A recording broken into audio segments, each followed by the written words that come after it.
Kabar gembira datang untuk seluruh pegawai di Kementerian BUMN. Menteri BUMN Erick Thohir mengeluarkan kebijakan di mana seluruh pegawai akan mendapatkan bonus tahunan hasil pembagian dividen perusahaan BUMN. Erick Thohir menegaskan bonus diberikan untuk pemerataan kesejahteraan dan mencegah terjadinya tindak pidana korupsi di tubuh kementerian. BUMN-nya untung, dapat apa?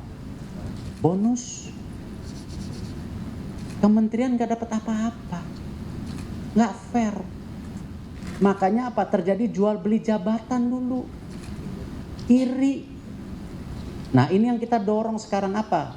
Kalau BUMN bagi dividen, nah teman-teman pegawai di kementerian juga dapat dividennya, bonus. Apalah hitungannya.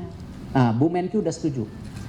Prestasi dan kebijakan positif selama menjabat sebagai Menteri BUMN menjadi modal Erick Thohir dalam Pilpres 2024. Hal ini terbukti dari hasil sejumlah lembaga survei, di mana pencapaian Erick Thohir mendapat respon positif dari masyarakat. Tim Liputan iNews melaporkan. Presiden resmi mengubah status COVID-19 dari pandemi menjadi endemi. Indonesia pun sempat mencatat rekor tinggi pasien COVID yang dirawat di sejumlah rumah sakit di Indonesia. Dan pemirsa, informasi yang akan hadir ini sekaligus menutup kebersamaan kita dalam iNews sore hari ini.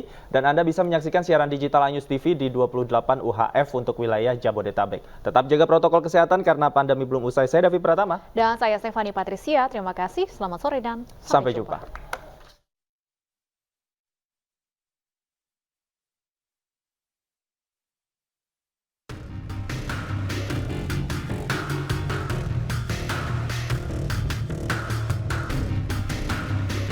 Bangunan ini merupakan salah satu saksi bisu persebaran COVID-19 yang sempat masif di Indonesia. Masih lekat dalam ingatan masa di mana mobil ambulans kerap mengular panjang. Seluruh kamar di Wisma Atlet pun terisi penuh. Bahkan banyak pasien yang terpaksa ditangani di selasar rumah sakit. Tak sedikit pasien yang kemudian mengembuskan nafas terakhirnya. Tak sedikit pula petugas medis yang gugur dalam tugas. Hingga akhirnya badai duka yang sempat menerjang pun surut. PPKM dicabut, rumah sakit darurat COVID-19 Wisma Atlet resmi ditutup. Saya telah menyampaikan ada 2 pasien yang sudah positif terkena virus COVID-19. Yang sekarang kita sebut sebagai kasus 1 dan kasus 2.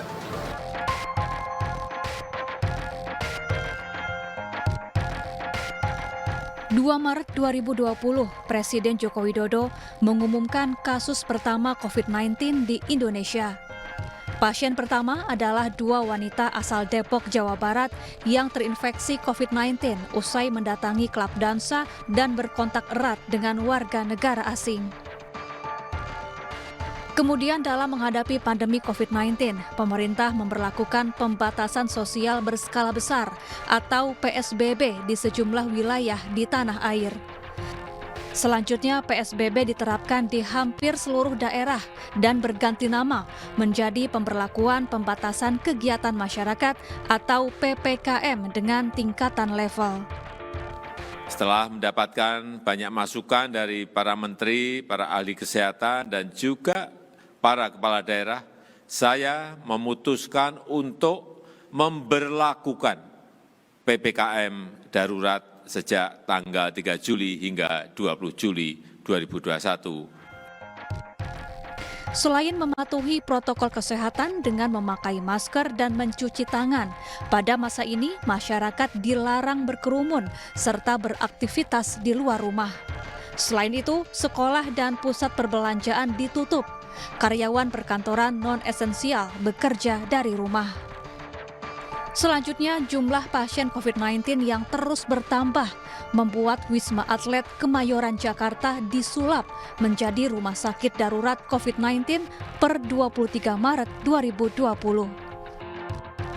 Puncaknya, saat varian Delta menyerang, seluruh fasilitas kesehatan di berbagai daerah kebanjiran pasien, termasuk RSDC Wisma Atlet. Ambulans datang silih berganti mengantarkan pasien dengan beragam gejala. Mereka mengantre demi mendapat penanganan cepat. Tak sedikit yang terpaksa dirawat di selasar rumah sakit. Para nakes pun terus berjibaku menangani para pasien yang tak henti-hentinya berdatangan.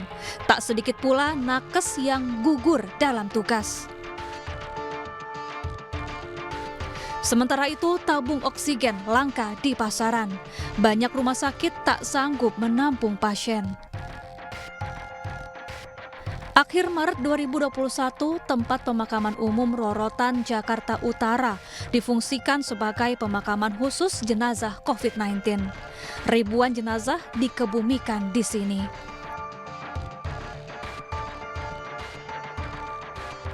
Selain itu, kesulitan finansial di tengah pandemi kian menghimpit masyarakat. Aktivitas ekonomi terhambat, gelombang PHK terjadi di mana-mana. Selain PPKM dan disiplin penerapan prokes, pemerintah kemudian menggencarkan tracing dan vaksinasi. Perlahan badai COVID-19 mereda. Jumlah kasus pun kian melandai. 30 Januari 2022, Presiden Joko Widodo akhirnya resmi mencabut kebijakan PPKM. Setelah mengkaji dan mempertimbangkan perkembangan tersebut, kita ini mengkaji sudah lebih dari 10 bulan, dan lewat pertimbangan-pertimbangan yang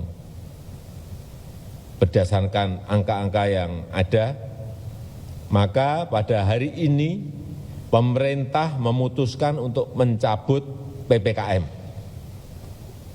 yang tertuang dalam Instruksi Mendagri nomor 50 dan 51 tahun 2022. Jadi tidak ada lagi pembatasan kerumunan dan pergerakan masyarakat. Sementara itu, Wisma Atlet Kemayoran mencatat jumlah 0 pasien COVID-19. Lantas di penghujung 2022, Wisma Atlet ditutup. Kini hanya ada 1 tower yang disiagakan sebagai antisipasi lonjakan kasus. Sebagian besar nakes di Wisma Atlet pun purna tugas. Meskipun PPKM telah dicabut, Presiden Joko Widodo meminta masyarakat untuk terus mematuhi protokol kesehatan guna mencegah berbagai penyakit. Semoga tak ada lagi wabah yang datang. Masyarakat sehat, ekonomi pulih lebih cepat, bangsa Indonesia semakin kuat. Dari Jakarta, Syafaati Suryo, Anugrah Surya, iNews melaporkan.